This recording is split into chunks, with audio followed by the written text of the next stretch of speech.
आपको पता है, मांडा के दसवार ग्राम सभा में मौजूद हैं। जिस समय आप देखते होंगे इस समय का जो माहौल चल रहा है, ज़मीनी विवाद को लेकर आए दिन जो है खूनी संघर्ष होते रहते हैं। यहाँ तक कि भाई भाई में जो है मारपीट हो जाती है और आए दिन जो है हत्याएं भी हो जाती हैं। ऐसा ही कुछ पूरा मामला यहाँ इनका है और इनसे बातचीत करें क्या कुछ पूरा मामला है, आखिर इनकी ज़मीन किसके द्वारा जो है जबरन कब्जा किया जाता है और मारपीट किसके द्वारा की जाती है।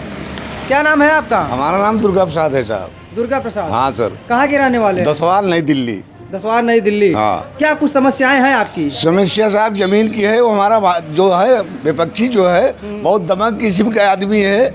मुझको मारा पीटा 2020 में। विपक्षी कौन है? विपक्षी छविनाथ है।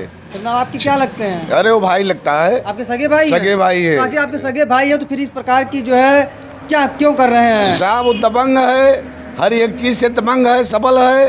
हाँ, और 2020 से साहब झगड़ा मारा पीटा मुझको बहुत ज़्यादा मारे।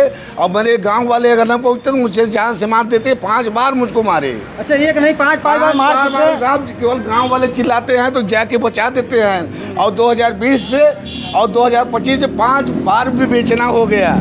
5 बार भी बेचना हो रहा है। 5वां बार भी बेचना हो रहा है और पैसा मांग रहे हैं। प्रशासन के द्वारा अभी तक क्या आपको न्याय कोई मिला है? मदद नहीं साहब। उठा के बंद कर देते हैं। तुम हम बोलते हैं क्यों आपको बंद कर दिया साहब? दबंगई से और विपक्षी दबंग है इसकी वजह से? हाँ, इसीलिए सर विपक्ष दबंग है सर, इसीलिए क्या आप ऊपर के अधिकारियों के पास गए कि नहीं गए? अरे साहब कोई अधिकारी नहीं बकाया है मुझसे। सभी अधिकारी सब अधिकारी के पास, हम मंत्री जी के पास भी गए थे लास्ट तो क्या चाहते हैं साहब? हमको न्याय मिलना चाहिए। आखिर ये जो आपको मारपीट किया जाता है, आखिर क्या मामला है? आखिर किस वजह से जो है मारपीट किया जाता है? मामला ये है साहब को दबंग है और अपना मकान बना लिया ज़्यादा, मुझसे बढ़ के 4 फीट ज़्यादा गांव के प्रधान नाप दिया और ज़्यादा बढ़ के बना लिया। सरपंचों के बीच में जो है एक बार समझौता हो चुका सर, लेकिन वो साला मान नहीं रहा है। हम नहीं मानेंगे, किसी की बात नहीं मानेंगे। अच्छा। हाँ। आखिर वो जमीन आप दोनों भाई की है, दोनों बराबर के हिस्सेदार हैं, आखिर फिर वो ऐसा क्यों कर रहे हैं? क्या वो हमारे पिताजी की जमीन थी, घर था। जो हमारे पिताजी मर गए तो एक मकान बनाने लगा तो हम कहा भैया नाप के बनाओ। आप तो दोनों एक ही पिता के 2 पुत्र हैं। हाँ। ऐसा इस प्रकार के भाई में क्यों है इस प्रकार की है? अब साहब वो जब से पैदा हुआ हूँ मैं तब से हमको नहीं एक क्रम हमारे माई बाप के साथ करते चला आया। बड़े आपके बड़े भाई है? हाँ, छोटे भाई? बड़े भाई है। आपके बड़े भाई और छोटे भाई इस तरह का अन्याय कर रहे हैं? हमारे साथ नहीं साहब, हमारे माता पिता जो उसको पैदा किया है उसके गांड में डंडा भी डाल दिया है साला ये। अच्छा, वो ऐसा लड़का कि अपने माँ बाप का भी नहीं हुआ? नहीं हुआ सर। अच्छा। हाँ, और तेरा ही मैंने अकेले किया, हमारे में थे। केवल समाज के लाजर और 5 आदमी, उसके यहाँ 5 आदमी मात्र गए थे। आखिर यह राजस्व विभाग का मामला है, कभी आपने एसडीएम डीएम के साहब सब पेपर है। डीएम राजस्व विभाग के भी आपको किसी प्रकार की जो है सबको दिए हैं सर, सबको दिए, कोई न्याय नहीं। देख सकते हैं जिस तरीके से युवक बता रहा है कि हम मांडा थाने SHO IG DIG SSP SP और चारों तरफ देखिए एक पेपर से ना जाने कितने पेपर हो गए हैं। हम आपको दिखाएंगे। देखिए यहाँ तक कि इन्होंने जो है माननीय मुख्यमंत्री जी के जो है पास भी जो है प्रार्थना पत्र लिख कर दे दिया है। अब बताइए यह युवक जो है न जाने कितने अधिकारियों के पास जो है चक्कर काट चुका है उनके जो है चौकी थाने का, लेकिन इन्हें न्याय नहीं मिलता। तहसील पे जाता है, वहाँ भी न्याय नहीं मिलता। समाधान दिवस बनाया जाता है, लेकिन वहाँ समाधान के न्याय के लिए जो है अधिकारी बैठते हैं, लेकिन फिर भी जो है इनको न्याय नहीं मिलता है।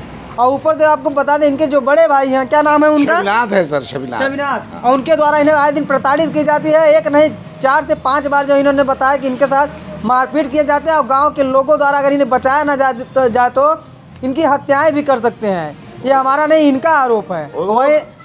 8-10 आदमी हैं साहब, उनके लड़के हैं। 8-10 आदमी, मनोज, विनोद, विकास, आशीष, 6-7-8 आदमी हैं साहब। दबंग इसी तरीके से चलता रहा तो कोई कहीं ना कहीं यह खूनी संघर्ष हो सकता है कि नहीं? गांव वाले साहब अगर न पहुंचे तो मुझको जान से मार दे, और मार चुका है वो जान से मुझको। आखिर फिर आपकी मांडा पुलिस आपकी क्यों नहीं वो कर रही? अरे साहब वो एक दबंग की यहाँ काम करता है मांडा में। आपको थाना साहब उसके अंडर में है, जिसके यहाँ काम करता है वो। थाना उसके अंडर में है। ताकि सरकार का जो थाना चौकी जो पुलिस जो है सब उनके हैं, उनके हैं साहब, सरकार के नहीं है। नहीं साहब, सरकार के नहीं है। उनके जो दबंग की यहाँ काम करता है पिंटू सिंह की यहाँ, वो थाना उनके अंडर में आखिर है। आपका प्रशासन क्यों नहीं सुनती, आपके ऊपर क्यों ऐसा दबाव बनाती है, सर- आपको बार बार जेल? सर उनके यहाँ वो काम करता है, गुलामी करता है, तो उनकी मदद करेंगे, हमारी मदद थोड़ी करेंगे। अच्छा, हमारी मदद, मारपीट में आपको जेल भी ले जाते? जेल भी ले जाते हैं साहब। मैं मारा है मुझको 2020 में, आज तक कम से कम 5 साल में 10 दैया मुझको उठा के बंद कर देते हैं। जब मैं बोलता हूँ तो मान जाओ, छोड़ दो जमीन, नहीं तुमको 107-17 में बंद कर देंगे। ये कौन कहता है? ये दरोगा कहता है साहब, मांडा मांडा दरोगा कहता है। अगर मान लीजिए कल का अगर किसी प्रकार का खूनी संघर्ष होता है या आपके जान के किसी प्रकार को जो है क्षति पहुंचती है तो उसका जिम्मेदार कौन होगा? मांडा ऐसे होंगे सर, मांडा ऐसे होंगे। देखिए, यह पीड़ित जो है कहीं ना कहीं प्रशासन के ऊपर जो है आरोप लगा रहे हैं और गंभीर आरोप लग रहा है कि जो है प्रांडा पुलिस कहीं ना कहीं विपक्षी से मिली हुई है, उनके द्वारा जो है दबाव बनाया जाता है, तो इन्हें प्रताड़ित किया जाता है, इन्हें बार बार जो है जेल में बंद किया जाता है, 107-16 का जो है चालान भी किया जाता है।